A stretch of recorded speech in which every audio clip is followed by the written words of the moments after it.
Antara keajaiban setelah saya mula simpan emas adalah dulu tuan-puan, saya simpan duit selalu bocor dan tak berhasil, tak berjaya untuk adakan sejumlah simpanan. Tapi setelah saya tukar cara dengan saya buat simpanan emas, alhamdulillah saya punya simpanan semakin lama semakin berhasil, semakin bertambah. Jadi tuan-puan, asas apa yang guru saya iaitu Tuan Muhammad Zulkifli Syafi'i, penulis buku Wang Emas, yang mana beliau beritahu asas untuk kita nak membina kekayaan adalah dengan kita mula menyimpan.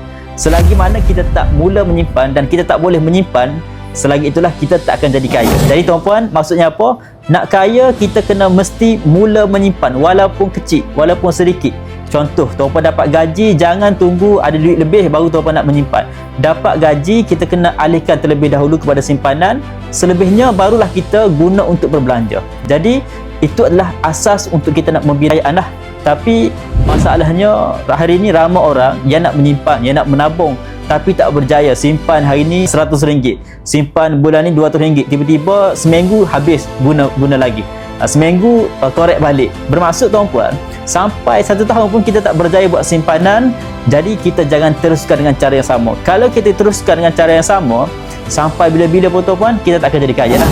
Jadi caranya bagaimana? Kita kena tukar cara, cari cara yang mana ianya berkesan. Jadi macam saya tukar cara dengan saya buat simpanan emas. Jadi sebab apa tuan-puan? Apabila kita simpan emas, automatik akan berlaku keajaiban tanpa kita sedar. Simpanan kita sedikit demi sedikit akan bertambah tanpa kita sedar.